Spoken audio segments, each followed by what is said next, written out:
नमस्कार दोस्तों, आप सबका स्वागत है हमारे चैनल क्रोसेंट एस्ट्रो पर। हम फिर हाजिर हैं आपके सामने एक नए विषय पर चर्चा करने के लिए। जैसे कि आप सब जानते हैं कि धरती पर जन्म लेकर हर जीव जंतु को जीने के लिए भोजन की आवश्यकता होती है। कुछ जीव जंतु शाकाहारी होते हैं और कुछ जीव जंतु मांसाहारी होते हैं।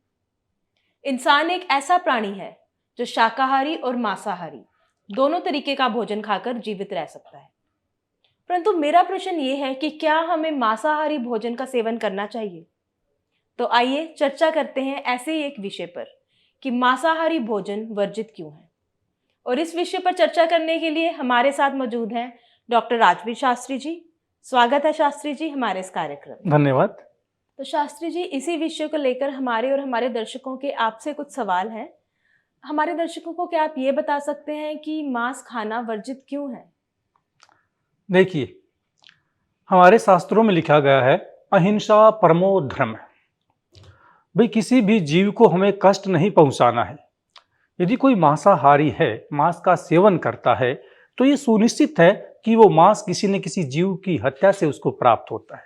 इसे शास्त्रों में महापाप बताया गया है। भगवान श्री कृष्ण जब रणभूमि में गीता का उपदेश श्री कृष्ण को देते हैं तो उन्होंने भी मांस का निषेध बताया है। और उससे पहले उन्होंने एक श्लोक सुनाया जिसमें अर्जुन से कहते हैं कि पार्थ सुनो, कहते हैं कि अव्यक्तानि भूतानि व्यक्तम धानी भारत अव्यक्तम निधन एवं तत्तर का परिवेदना।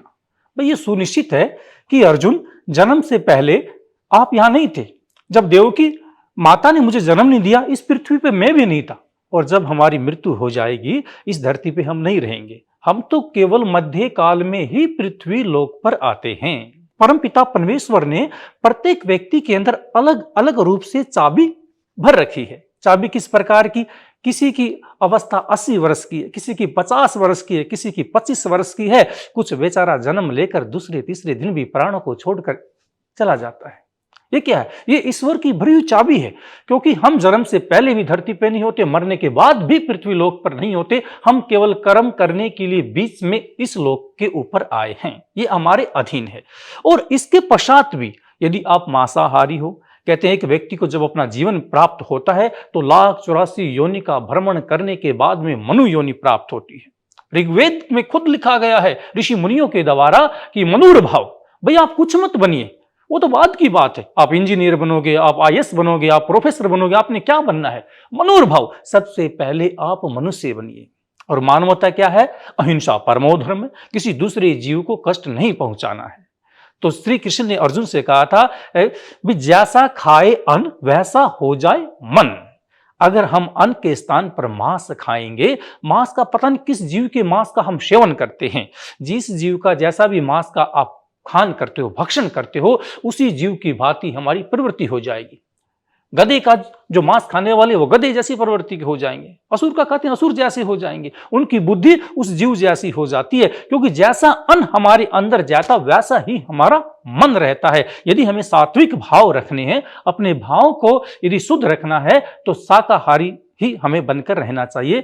मांस का हमेशा वर्जन करना चाहिए, निषेध करना चाहिए। ऐसे ही हमारे शास्त्र कहते हैं और यही मनुष्य का धर्म है। शास्त्री, जैसे अभी आपने बताया कि जो हम खाते हैं हम वैसे ही बन जाते हैं, तो मैं आपसे ये पूछना चाहती हूँ कि मांस का सेवन करने से हमारी जीवन शैली पे क्या प्रभाव पड़ता है?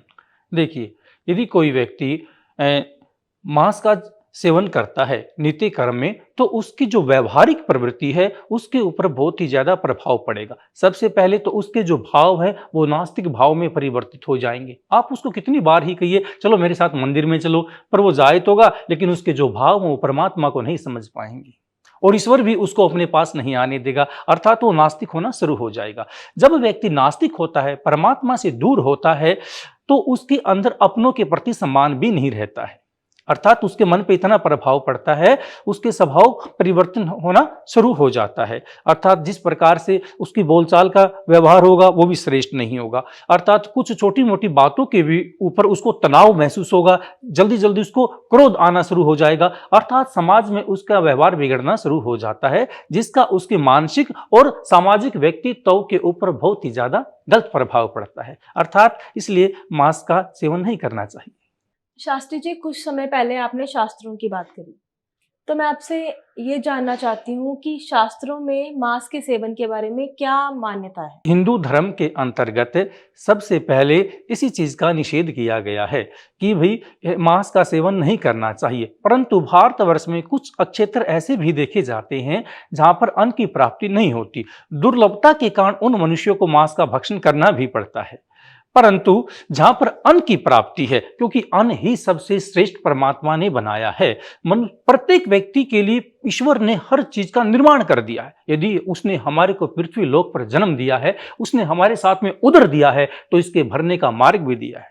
वो कभी ये नहीं कहता, उसका संदेश कभी ये नहीं होता, कभी उसके भाव इस प्रकार के नहीं होते कि मेरे द्वारा बनाया गया मनुष्य किसी प्राय जीव की हत्या करे या उसका खान या भक्षण करे। अर्थात परमात्मा और हमारे शास्त्र हमेशा इस चीज का निषेध करते हैं। इसलिए यदि आपको लगे कि मुझे भोजन की प्राप्ति चाहिए, तो हमें हमेशा मांस का निषेध करना चाहिए, दूसरे व्यक्तियों को रोकना चाहिए। शास्त्र यहां तक भी कहते हैं, यदि आप स्वयं मांस का सेवन नहीं करते हो, यदि आपके पास में बैठा हुआ कोई दूसरा व्यक्ति मांस का सेवन कर रहा है और आप अपनी आंखों से उसका पात कर रहे हो, अर्थात आप उसको देख रहे हो, तो भी आप पाप के भागी बनते हो, क्योंकि जीव हत्या महापाप बताया गया है। महाभारत में भी इसके बहुत सारे संदेश हमें प्राप्त होते हैं। धन्यवाद शास्त्री जी इस सवाल का बहुत ही खूबसूरती से जवाब देने के लिए। शास्त्री जी, मैं आपसे ये जानना चाहती हूँ कि मांस का सेवन करने से हमारी ज़िंदगी में जो भी प्रभाव पड़ता है, उससे क्या हमारी शास्त्रों के हिसाब से हमारी कुंडली पे भी कुछ प्रभाव पड़ता है? जी, बिल्कुल, आपका बहुत ही अच्छा प्रश्न है।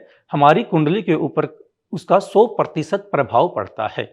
अर्थात आपका ग्रह, देखिए ग्रह एक प्रवृत्ति है, आपके जन्म के साथ आपके साथ वो चीजें जुड़ गई हैं। परंतु ईश्वर हमेशा यही कहता है, भाई यथा कर्म तथा फलम, भाई जैसा आप कर्म करोगे वैसा ही आपको फल प्राप्त होगा। अब आप मान लीजिए आपने किसी ब्राह्मण को हाथ दिखाया और ब्राह्मण ने बता दिया भाई आपकी आयु इतने वर्ष तक हो, परम पिता परमात्मा सब श्रेष्ठ रखे, कोई ना हो, तो ये क्या, ये कर्म के अधीन चला गया।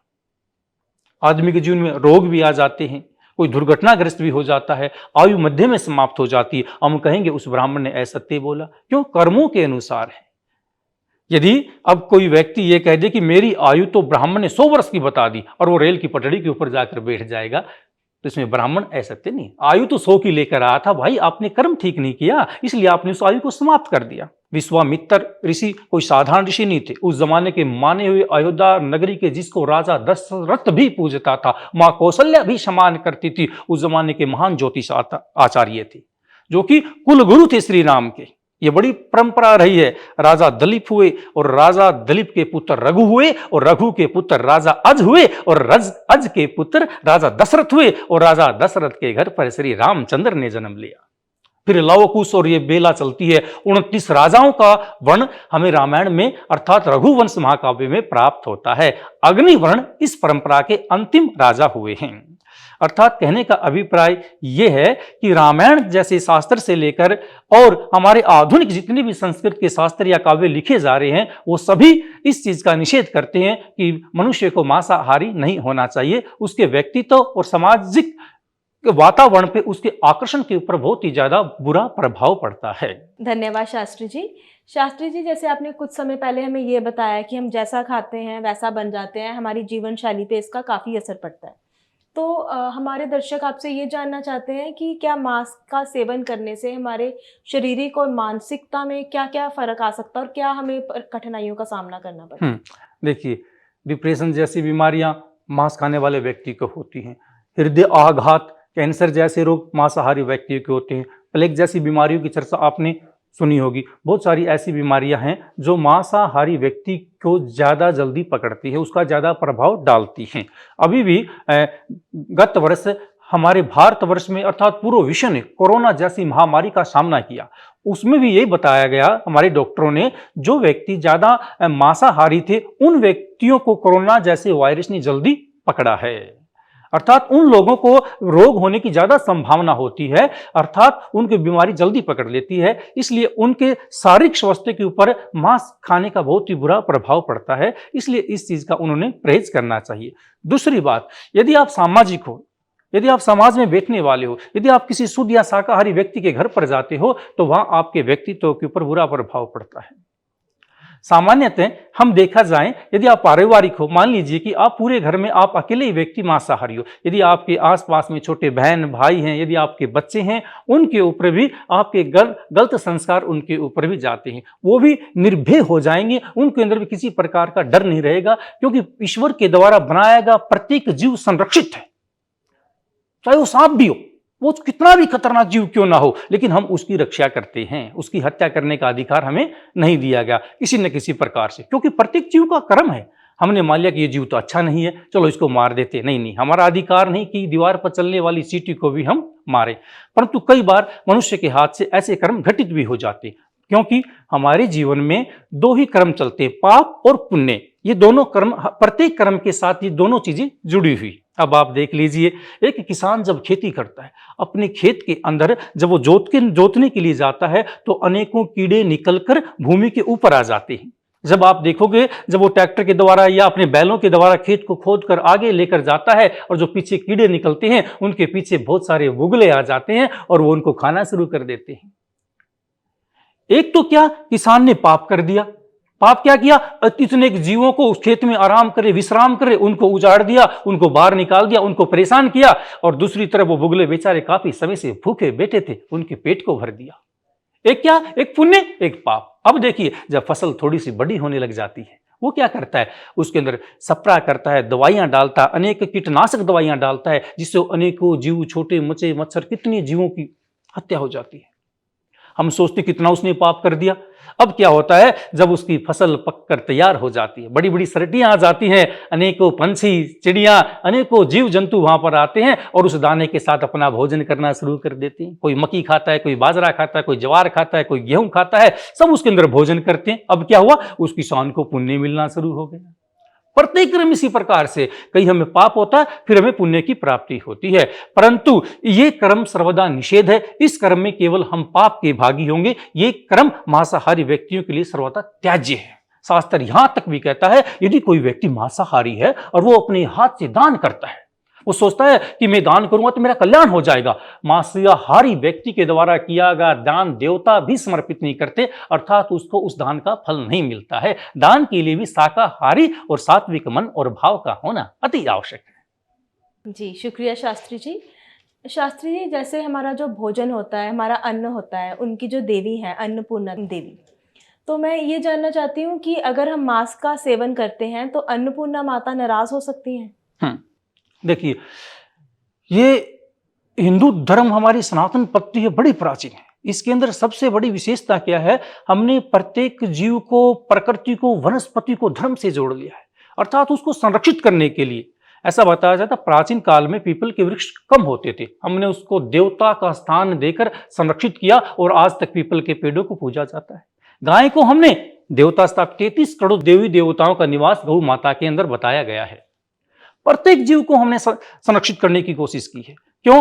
ताकि हम अपनी सृष्टि को, अपने जीवों को, इस जगत के आए हुए प्राणी को एक कुटुंब की तरह, अर्थात एक परिवार समझकर उसकी रक्षा कर सकें। अन्नपूर्णा मैया कहती है, ईश्वर ने जब मनुष्य के खाने के लिए भोजन के रूप में अन्न बनाया है, तो आप इसी का भक्षण करें, यही आपका कल्याण करेगा, यही आपका यश बढ़ाएगा, यही आपको ऊर्जित करेगा। अर्थात जिस प्रकार से आप सोचते हो कि मांस का मैं खान पान अपना कर अपने आप को सुदृढ़ या बलशाली बना लूंगा, वो कुछ समय के लिए हम समाज को दिखा सकते हैं, परंतु उससे हमारे देवता, हमारे पितर, हमारे देव कभी भी प्रसन्न नहीं होते। कहीं न कहीं हम हानि का सामना करना पड़ता है और वो कोई ऐसे रोग को पकड़ लेते हैं जिसका ला इलाज होता है।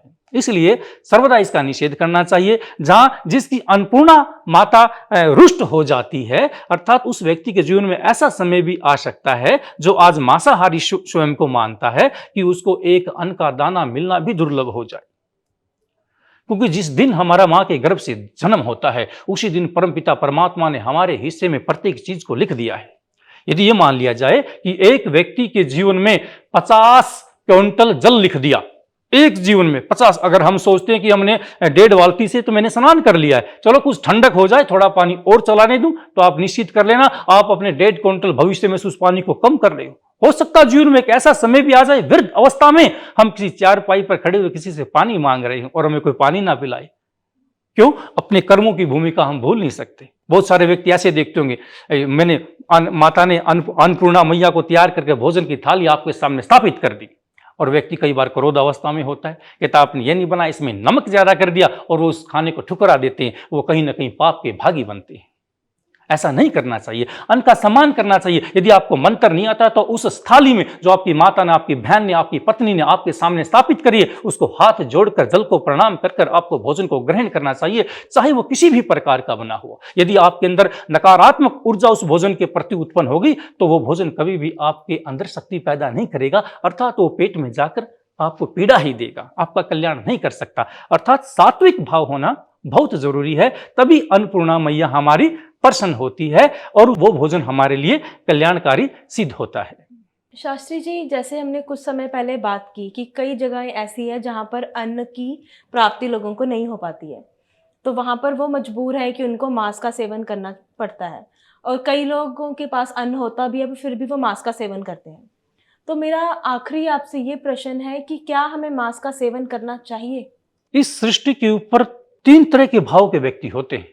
देखो, वो तो हम आपकी बात से पहले भी सहमत थे, और हमने आपको बता भी, जो जिसकी मजबूरी है, जो अलाचारी है, भाई इसको कुछ नहीं मिल रहा, इसको जीवन जीना है और वो मांस का भक्षण कर रहा है, उसको कहीं ना कहीं हम सार्थकता में ले सकते हैं। अर्थात क्योंकि भूख एक ऐसी चीज है जो आपको भूक्षा के दौरान आप ये नहीं देख सकते कि मुझे किस चीज की प्राप्ति करनी है।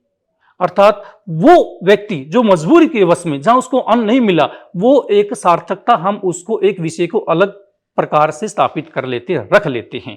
परंतु कुछ व्यक्ति ऐसे भी हैं जिनके पास अन्न है, वो आसानी से रोटियां खा सकते हैं, फिर भी उनकी जो लालसा है वो किसी के मांस को खाने में ही उनकी लालसा लिप्त है। ऐसे व्यक्ति हानिकारक हैं। कुछ व्यक्ति ऐसे भी हैं जो प्रयास भी करते हैं, परंतु 3 त्रुटियां वहां पर उत्पन्न हो जाती हैं और वो 3 भागों में विभाजित हो जाती हैं। वो 3 पड़ाव कौन से हैं? एक पड़ाव जिसको हम प्रथम कहते हैं, एक होता है मध्यम, एक होता है उत्तम, और एक होता है निम्न। अब बात करते हैं निम्न की। निम्न व्यक्ति क्या है? वो मन में विचार बना लेता है कि भाई आज मैंने खाया कि आज के बाद में कभी भी मदिरा पान नहीं करूंगा, मांस को नहीं खाऊंगा, मैंने छोड़ दिया। उसने निश्चित तो कर लिया, मान तो लिया, परंतु क्या हुआ, जब मित्रों को देखेगा या किसी और व्यक्ति को देखेगा, लालसा में डूबकर फिर उसी स्थान पर पहुंच जाएगा। अर्थात क्या? मन के ऊपर नियंत्रित नहीं रहा है, स्वयं के ऊपर कंट्रोल नहीं है, वो फिर उस स्थान के ऊपर जा रहा है। इसे क्या कहेंगे? निम्न प्रवृत्ति का व्यक्ति कहेंगे। एक मध्यम क्या करेगा? कुछ समय के लिए, ठीक है, 1 महीना, 1.5 महीना, 2 महीना छोड़ दिया, मदिरा पान भी नहीं करता, मांसाहारी भी नहीं रहा, आपने भी मान लिया, सभी ने माना, ये तो बहुत अच्छा व्यक्ति होगा, सब कुछ। लेकिन 5-6 महीने के बाद में फिर उसकी प्रवृत्ति मन की उसी लाइन में आ जाती है, वही पुराना साथी मिल जाता है और उसी प्रकार से दोबारा से मांसाहारी हो जाएगा। इसे क्या कहेंगे? इसे मध्यम प्रवृत्ति का व्यक्ति कहेंगे। वो बीच बीच में खा भी लेता है और बीच बीच में छोड़ भी देता है। उत्तम प्रवृत्ति की अब बात करते हैं अंत में। उत्तम प्रवृत्ति के व्यक्ति वो होते हैं, बार बार उनके मन में लालसा उठती है, ये मैं मांस खाऊं या मदिरा पान करूं, अपने दोस्तों के पास जाऊं, बार बार पीड़ा उठती है और वो मन के भाव को बार बार दबा देता है और अंत में लक्ष्य में प्राप्ति करता है। उत्तम भाव के द्वारा वो कभी भी उस मांस के पास में नहीं जाएगा, उस संगति में कभी भी नहीं जाएगा, उसे उत्तम प्रवृत्ति का व्यक्ति कहेंगे। इसलिए मनुष्य को हमेशा उत्तम प्रवृत्ति का ही ध्यान रखना चाहिए और हमेशा मांस का निषेध करते हुए अपने जीवन को अन्नमय या फलाहार में बनाकर आगे बढ़ना चाहिए। शास्त्री जी, अपना कीमती समय हमें देने के लिए और हमारे साथ जुड़ने के लिए आपका बहुत बहुत धन्यवाद। अभिवादन है आपका। उम्मीद है हमारी आज की चर्चा से हमारे दर्शकों को काफी लाभ मिला होगा और उनको काफी जानकारी मिली होगी। हम फिर हाजिर होंगे एक ऐसे ही विषय के साथ। तब तक के लिए बने रहिए हमारे साथ क्रोसेंट एस्ट्रो पर। अगर आपको हमारी वीडियो अच्छी लगी तो कमेंट बॉक्स में जरूर बताइएगा। धन्यवाद।